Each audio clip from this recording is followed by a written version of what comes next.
I am very conscious of time, so I'm going to open the panel up, but I'm going to ask each of you a key question here.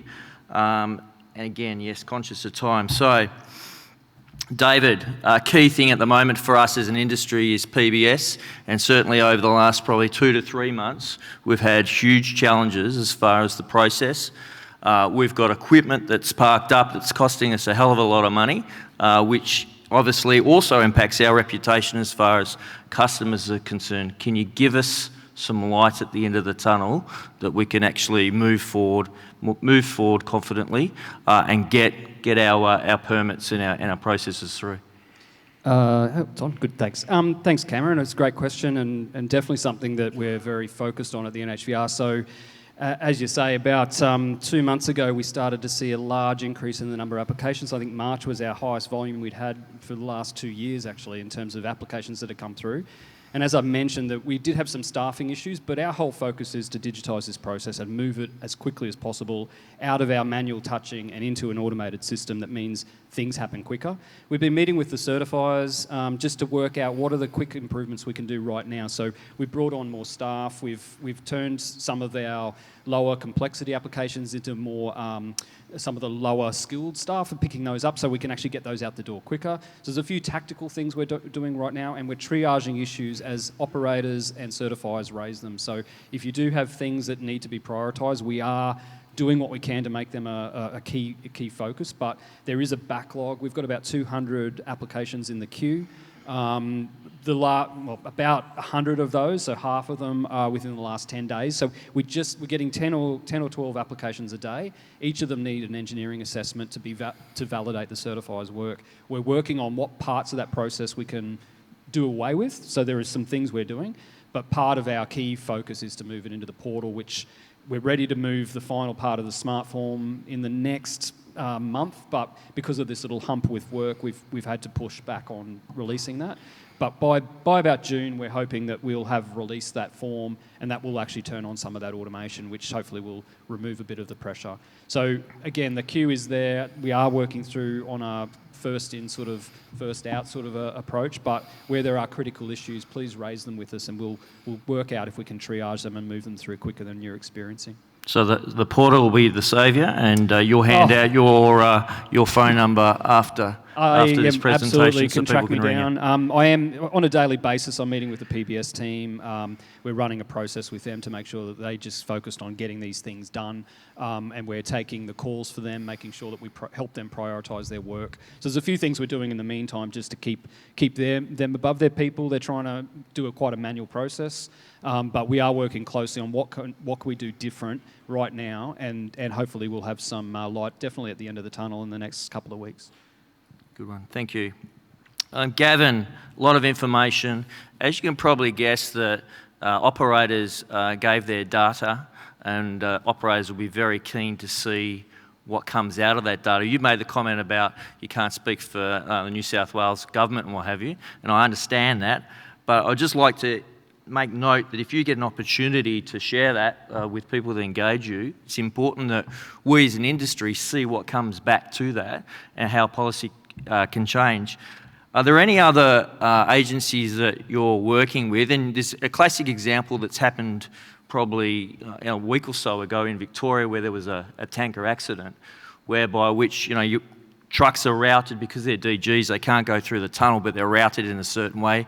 If you looked at that example, do you see there's an opportunity for the data collection to influence those bodies of that state to reroute or put the right route for equipment or for operators?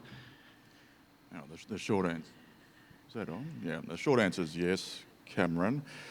In discussions we've had with this association and Transport for New South Wales, there is an appetite to take this to other jurisdictions. I can't emphasise enough the significance of this study. And while I can't talk about the outcomes, it has been closely observed in other jurisdictions. And if we were to run it again, and I'm very keen to see it run again, we'd like to take it to other jurisdictions and not limit it to just New South Wales. I think the broader question is getting good access, not just to historical data, but real-time data in the cab is absolutely critical. DG drivers and operators face significant challenges in just navigating the network out there. There are restrictions that do not apply to other types of vehicles. That includes locations for taking a rest and taking a break. One of the things we're doing with Transport for New South Wales is digitalising data around some of those restrictions in a machine-readable format so that technology providers can pick this up and assist drivers in real time to navigate the complexities of the network. And this is sort of a DG-specific TomTom or Navman sort of system. And our role at TCA is not to come up with a system. We want the marketplace to do that. But if we can do it in a standardised way that all technology providers can digest and make that nationally consistent, we'll have achieved something significant. Okay, thanks. And Ray, 35 years of experience in the Queensland Police Force. I'm sure, as you've said, you've seen a lot and you've seen the industry, both industries or sectors clean themselves up. What's your panacea? Where do you see the next steps for Queensland Police in particular and the industry working together? What's the next big thing for you, or what you would want, having had those 35 years of experience? Look, what I'd like to see, and perhaps today is the start of that, I would certainly like to see the relationship between the industry and policing at a senior level become closer. I would like to be able to talk with your operators and various other people on a more formal basis and talk about problems that you're experiencing and issues, because there are times that in transport policy, or in policy in general, where governments and government departments make decisions that, and it's that famous old phrase, unintended consequences. There are unintended consequences occur, and I think that by closer collaboration between industry, police and other agencies, we can solve a lot of these problems and save lives. I hate to think, and I know the stress that that drivers of trains, heavy vehicles, etc., experience when they're not involved in not at fault incidents, and it affects them for the rest of their lives.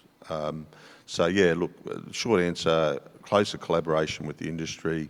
I'm very, very much open to that, and I'd like to see that occur. And the other thing I note, you mentioned about grey nomads and what have you. I think there's an opportunity for education. The Joe Blow public certainly doesn't, my belief, understand heavy vehicles whatsoever.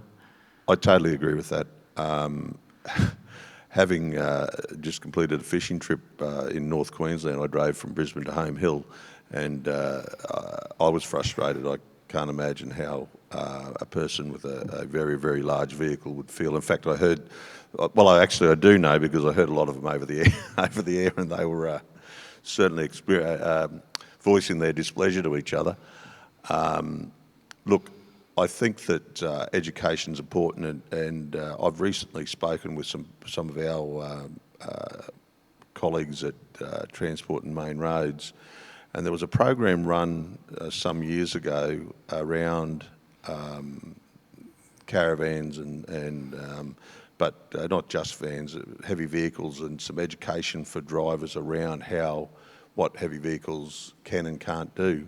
And I think there's certainly room for us to talk with them and try and get something done around that. As I say, our road movements are increasing, so the problem's not going away. Okay, thank you. So, again, very conscious of time, so please put your hands together for David, Gavin and Ray. They'll be around, so at different opportunities of time you can ask them individual questions. But again, thank you, gentlemen. Appreciate your informative sessions, and yes, all the best. Thank you.